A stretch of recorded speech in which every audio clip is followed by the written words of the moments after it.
So EA doesn't like the thought of being seen as the bad guy. But I think they should ponder their business before they ponder their poor image and start thinking about some serious stuff.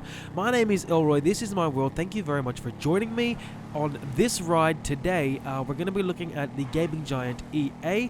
I did read an article, I can't remember where it was, a couple days ago, so now I just want to talk about this now. I've been preparing to do this, but let's just go with the company that was once known for some seriously incredible games, a company that set the standard. My childhood, I swear to you, was riddled with the words EA Sports, it's in the game, and I don't think anyone else who's played games with EA Sports games definitely has not heard those things. Now, sports games, racing games, all of those things. Need for Speed, definitely renowned, and EA was one of those. It was a family-friendly company, but I guess with fame and fortune, you get deadlines, and the push to be greater is seriously just on the forefront. And I think this is the biggest problem. Companies forget what they were all about. So other companies let this happen naturally. They get there and they work hard. These guys, they just wanted to try and make themselves the enemy of gamers everywhere, and it sucks. So from what I understand, I'm going to try and get through this while I'm riding around here. Matt Bibley, this is the name I've got on my screen. He's a member of the strategic growth team at EA. That he says he struggles with some sort of this perception that they're a bunch of bad guys. Now, I get that sucks and it's horrible, but we really have to look at how EA basically does everything. They consider loot box to be fun, ethical, and great things, and there's no way that we can consider them to be the bad guys. Are you kidding yourself right now, Matt? I'm telling you right now, I could see EA, like the president of EA, I don't know who it is, but I can see him sitting in one of those large leather chairs like the Godfather, stroking a white cat, trying to be the Bond villain of Bond villains, and we don't see him as being a good guy. Oh, EA, honestly, this is a company that thrives on making its customers pay on an epic scale, but it doesn't understand why we see it as a villain. I wish that EA would understand and look at this. Let's just take a short journey and go through some of the things that they've done over the years. Does anyone remember Visceral Games? They made Battlefield, they made Dead Space. You remember how good those games were when people were playing them for the first time? They were crazy, engrossing.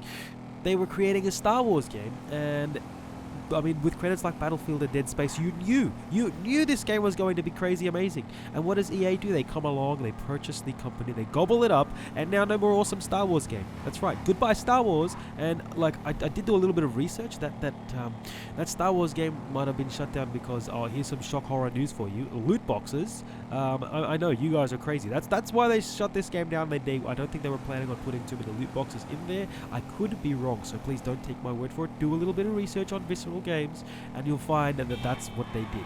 Now, let's take a second to remember a company that produced one of my favorite childhood games. Does anyone know how to say the word Bullfrog? Bullfrog made this game called Theme Hospital, and that is honestly one of my favorite childhood games, right next to The Sims. It was epic.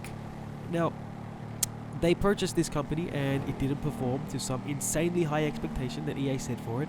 And what happened? EA says, nah, no chance, we're gonna goodbye to Bullfrog. Bullfrog is gone. This is the problem that I'm telling you, it happens with EA consistently. They purchase companies, they try and get their games to perform to ridiculous standards while they try and swindle fans out of money, constant money, every bit of money that they can get. EA is the greediest company that I'm noticing. And EA, this is not even, I'm not directing this at some of your games. You have some great games out there, like Need for Speed. It's one of those games I love playing it each time, but then you screw with us and you try and make us use loot boxes because you think it's friendly, but the truth is it's gambling, and you're sending people to I can't even, and they don't understand why they're not seen as the heroes of the gaming scene.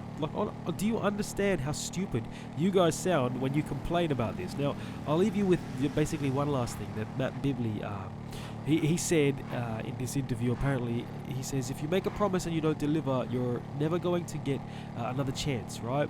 Which makes sense. Your name's going to be Mud. I just noted this down, so I can't give you where I got it from, but I did note this down, and again, it's appearing on my screen, so I'm looking at this while I'm riding along. So he says, if you make a promise and you don't deliver, you're never going to get another chance because your name is going to be Mud. I just want to point out that he says you're never going to get another chance. That is ridiculously stupid. Matt Bibley, You get several chances. You guys have multiple chances to do multiple good things, and yet you let us down consistently. You are the guys who don't think, oh, you're not getting a second chance, but when we give you a second chance and we purchase your games, you screw us again for more cash, and you don't understand why we see you guys as the bad guys of the gaming industry.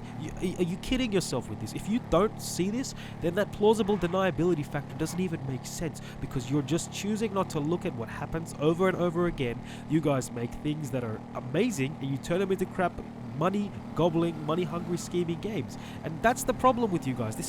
It's not even just a one-time thing. You guys do it over and over again. And look, you're not even the only company that has done this, right? There are other companies out there, but EA seems to be known for as the company that continues to try and take as much money from their fans as possible. And that's a big problem. So look, guys, I'm going to leave this to you. What do you think? Is EA a redeemable company? Should they just fold and remove themselves from the poker table, get out? They have had enough flushes to leave forever. Or can they redeem themselves? Can they make a great game that people will love, that does not try and get, well, all your cash, basically? Until the next time, guys, my name is Elroy. This is my world, and honestly, I want to thank you, if you're still listening, for tuning in. Spread some peace, spread some love, armor up, and I will see you in the next one. Bye.